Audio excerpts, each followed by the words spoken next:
Assassin's Creed Valhalla should have a big open world, but things in the world can change as well from the looks of it. I want to go more in depth on what we know about the world and the setting so far, and how exploration should be very important. There's also a new screenshot that teases a very dynamic combat encounter and way more.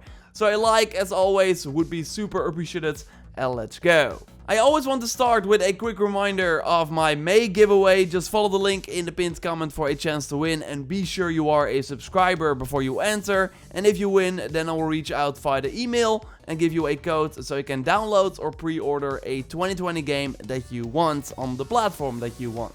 Including Assassin's Creed Valhalla, of course. And we already knew that the game starts in Norway. We see it in the early part of the cinematic trailer, where we see that the Vikings have just made an offer to the gods to bless Eivor on his journey to England.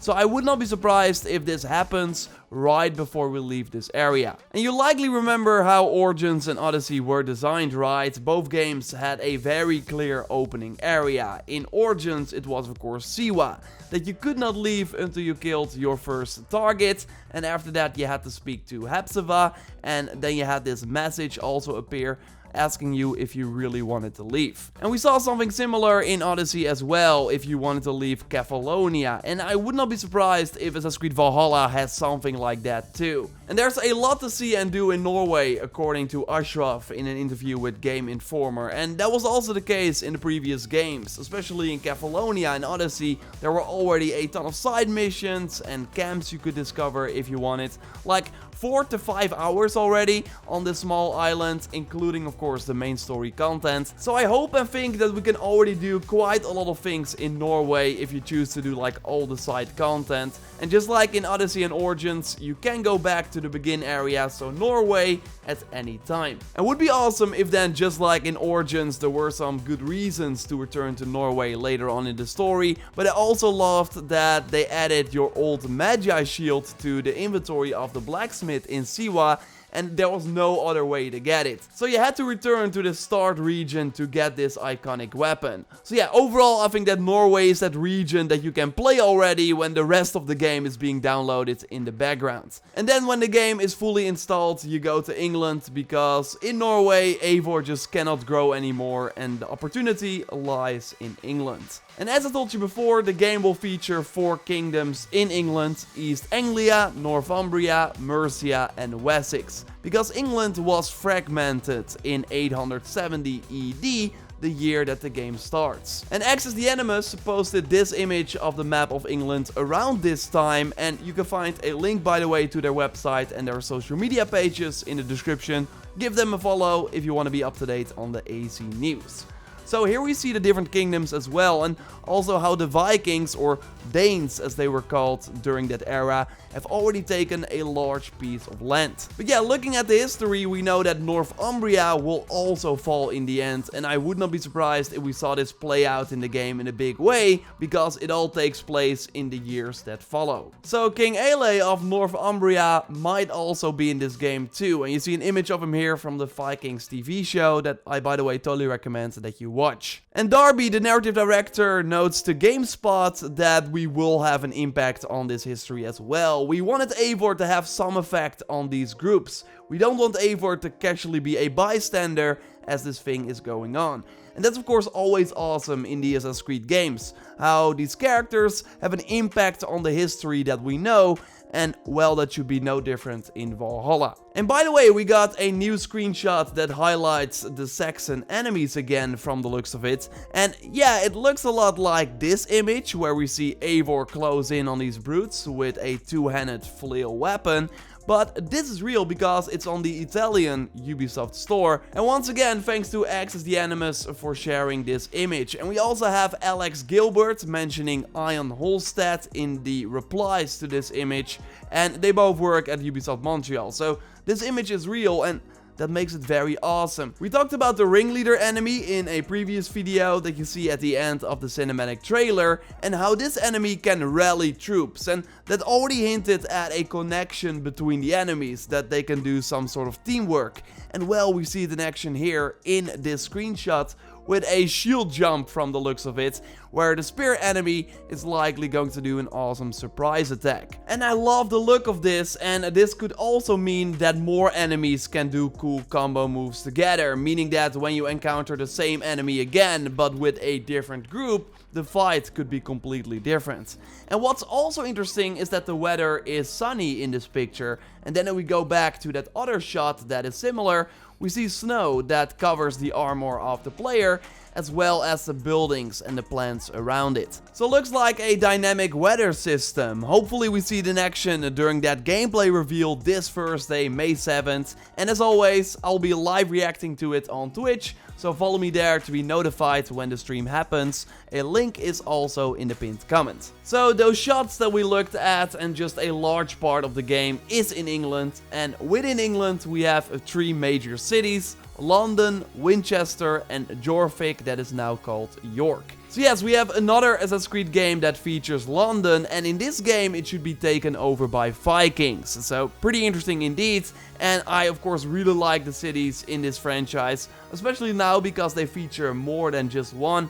And it was awesome to see the detail that they put in Athens for Odyssey. I had this workshop at the studio before the release and got this awesome B-roll that showed the huge amount of detail that they put into it. And there are of course many examples, like Notre Dame in Unity, that was of course in the news last year. So can't wait to see what they do in this game. And we also got Julien, the producer on the game, saying that Britain will then make up the bulk of the game's map, but that a few surprise areas will also be featured. Fingers crossed for more areas in Scandinavia. And we have Woody on Reddit linking to an interview with Darby, where he noted that they also went on research trips to Lofoten and Roskilde, and I hope I pronounced that right. They visited a Viking museum, and after that the team went to Roskilde in Denmark and then through England. So maybe that part in Denmark will also be featured in this game. If you got some theories on what the surprise locations might be, then of course totally let me know in the comments down below. But what also really excites me about the world in this game is that exploration should be very important. Going back to the producer in an interview with Eurogamer. We want to make a world that rewards players for their curiosity. It links in with the Vikings being great explorers. So the world is meant to be meaningful. And the fact that all the gear items in this game are unique will help with this a ton. Because now that camp or secret chest that you might find when you go off the beaten path can contain a gear item that you can only get there. So kind of like the Odyssey legendary chest that contained unique legendary items, but then way more of that from the sounds of it. While Odyssey was mostly filled with random items that after some point lost meaning. And the narrative director Darby also says that he really wanted to create a space that has just the right balance between satisfying players' curiosity and getting lost in a world, and getting lost in exploration and the discovery of this world. And something that should help with that is the fact that there might be destructible environments or just different versions of the places you've already visited. Because on the Italian store page, where the new screenshot with the enemies was also discovered, we also see a different version of the shot with female Eivor on her longship looking at this fort in the distance. So yes, this one is familiar, right? But if we then go to the shot on the Italian page, we see some changes to the fort. Like this one doesn't seem to go as high as the previous fort, and the smoke is coming from another direction.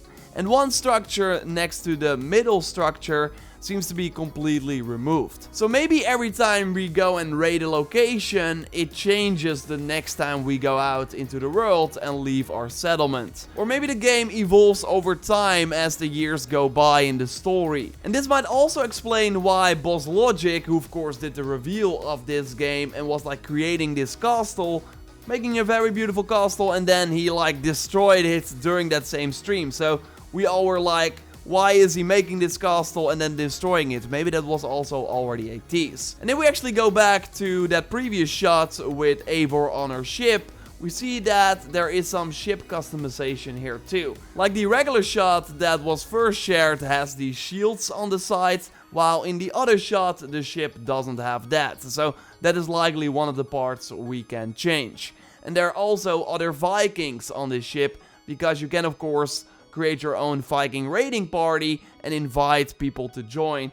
And well, it seems like these shots were just from 2 different play sessions. But of course, as always, your theories are more than welcome in the comments down below. Subscribe for everything on Assassin's Creed Valhalla if you haven't already. Like the video to support the channel. Again, the gameplay reveal is super close. I can't wait. But in the meantime, I got some other content coming your way. Or you can also check out my previous video on why the release date is more obvious than you think. And it has to do with Watch Dogs Legion that they still want to release this year. For now, I will speak to you next time and goodbye.